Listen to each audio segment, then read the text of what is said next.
Hello guys, welcome back to my new video. তোমাদের food বাঙালিতে আরও একবার ওয়েলকাম। আজ তো তোমাদেরকে আমি খুব সুন্দর একটা রেসিপি নিয়ে চলে এসেছি। পালং শাকের এখন খুবই কম দাম, আর শীতকাল মানেই পালং শাক তো রয়েই গেছে। তো আজকে ভাবলাম যে পালং শাকের পরোটা করা যাক, আর খুব সিম্পলভাবে আর একটু নিরামিষই করব। আমি কিন্তু কোনো পেঁয়াজ রসুন অ্যাড করব না। এটা তোমরা বারবততে করে খেতে পারবে। তো শাকটা দেখো, ফার্স্টে আমি ধুয়ে নিয়েছিলাম। এরপর মোটা মোটা ডাঁটিগুলো কিন্তু আমি ফেলে দিচ্ছি, দিয়ে নরম ডাঁটিগুলো নিচ্ছি আর পাতাগুলো নিয়ে নিচ্ছি। ভালোভাবে কিন্তু শাকটা আমি বেছে নিচ্ছি।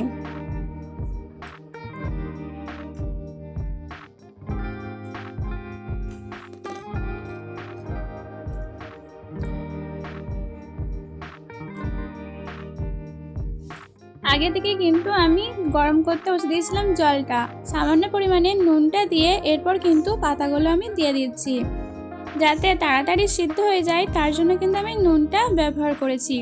এরপর দেখো 5 মিনিট আমি কিন্তু ঢাকা দিয়ে লো ফ্লেমে কিন্তু ভাপাতে দিয়ে দিয়েছি।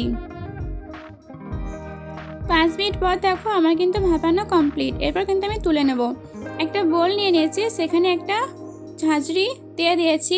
এরপর এটাকে ঠান্ডা করতে দিতে হবে, তার জন্য আমি এখানে জলেতে ফার্স্ট দিয়ে দিলাম। এটা ঠান্ডা করতে দিয়েছি, তারপর এবার মিক্সিং জারে ব্লেন্ড করে নেব। জল ঝরিয়ে দিয়ে দিচ্ছি।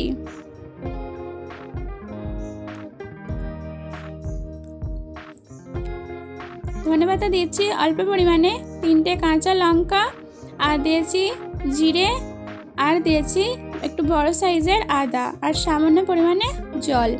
এরপর ব্লেন্ড করে নিয়েছি। এরপর এখানে দিয়েছি 2 কাপ পরিমাণ ময়দা আর 2 কাপ পরিমাণ আটা দিয়েছি।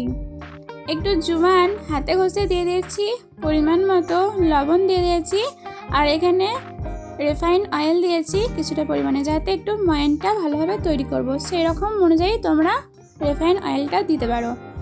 এরপর আমি ওই যে পেস্টটা করে রেখেছিলাম, সেই পেস্টটা এবার দিয়ে দিচ্ছি। ভালোভাবে কিন্তু একটা ডো তৈরি করে নিচ্ছি। দেখো একটা সফট একটা ডো তৈরি করে নিয়েছি আমি। হাতে একটু তেল বুলিয়ে নিচ্ছি যাতে আর একটু সফট হয়। এটা কিন্তু আমি 5 মিনিট রেস্টে দিয়ে দিয়েছিলাম।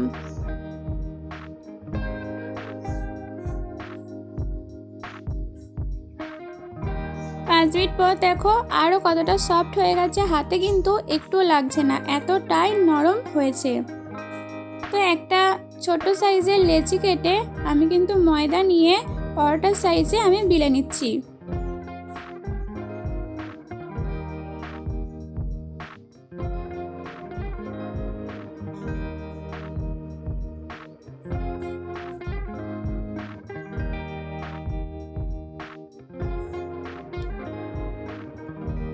এরপর তাওয়াতে সেঁকে নিচ্ছি। এপিট ওপিট লালচে করে সেঁকে নিচ্ছি। দেখো কত সুন্দর ফুলে উঠছে। তোমরা এভাবে ট্রাই করো, তোমাদের দেখবে অনেক সুন্দরই ফুলে উঠবে, আর খেতেও কিন্তু অনেকটা সুস্বাদু হবে। বারবততে তোমরা কিন্তু এই ধরনের পরোটা করে খেয়ে নিতে পারো। এটা সম্পূর্ণ নিরামিষ। তো তোমাদের ভিডিওটা কেমন লাগলো আমাকে কিন্তু অবশ্যই একটা কমেন্ট করে জানিও। ভালো লাগলে like, comment, share and subscribe করে দেবে। আর সাবস্ক্রাইবের পাশে বেল আইকনটা কিন্তু প্রেস করে, যাতে সব ভিডিও নোটিফিকেশন ফার্স্ট তোমার কাছে পৌঁছায়। তো বন্ধুরা, সবাই তোমরা অনেক ভালো থেকো। আজকের মতন টাটা।